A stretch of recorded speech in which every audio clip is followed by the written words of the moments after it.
बातमीपत्राच्या पहिल्या भागामध्ये आपलं स्वागत। आता बातम्या विस्तारानं। मुख्यमंत्री देवेंद्र फडणवीस यांच्या नेतृत्वाखाली सत्तेत आलेल्या महायुती सरकारचं पहिलं हिवाळी अधिवेशन आजपासून नागपूरमध्ये सुरू झालंय। आज पहिल्या दिवशी या अधिवेशनात सरकारनं 33,788 कोटी रुपये खर्चाच्या पुरवणी मागण्या सभागृहामध्ये मांडल्या।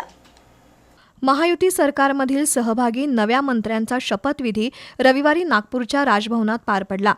33 कॅबिनेट मंत्री आणि 6 राज्यमंत्र्यांनी मंत्रिपदाची शपथ घेतली। त्यानंतर आजपासून विधिमंडळाच्या हिवाळी अधिवेशनाला प्रारंभ झाला। अधिवेशनाच्या पहिल्या दिवशी काँग्रेस पक्षानं विधिमंडळाच्या पायऱ्यांवर ईव्हीएम विरोधात आंदोलन केलं, तर दुसरीकडे सभागृहाचं कामकाज सभापती राहुल नार्वेकर यांच्या अध्यक्षतेखाली सुरू झालं। दरम्यान मंत्री उदय सामंत यांनी सरकारच्या वतीनं पुरवणी मागण्या सादर केल्या। 33,788.40 कोटी रुपये एकूण खर्चाच्या पुरवणी मागण्या आहेत। त्यामध्ये प्रामुख्यानं लाडकी बहीण योजनेसाठी 1400 कोटी रुपयांची तरतूद करण्यात आली आहे। बळीराजा योजनेतून शेतकऱ्यांच्या मोफत विजेसाठी 350 कोटी रुपयांची तरतूद केली आहे।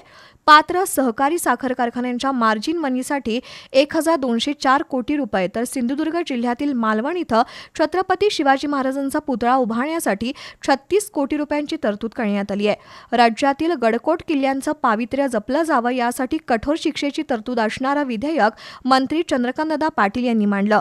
त्यामध्ये गडकोट किल्ल्यांवर मद्यप्राशन करणं, गडकोट किल्ल्यांची नासधूस करणं या गोष्टींना प्रतिबंध करण्यासह पवित्र वास्तूंचं संरक्षण करण्याच्या उद्देशानं हे विधेयक मांडलंय।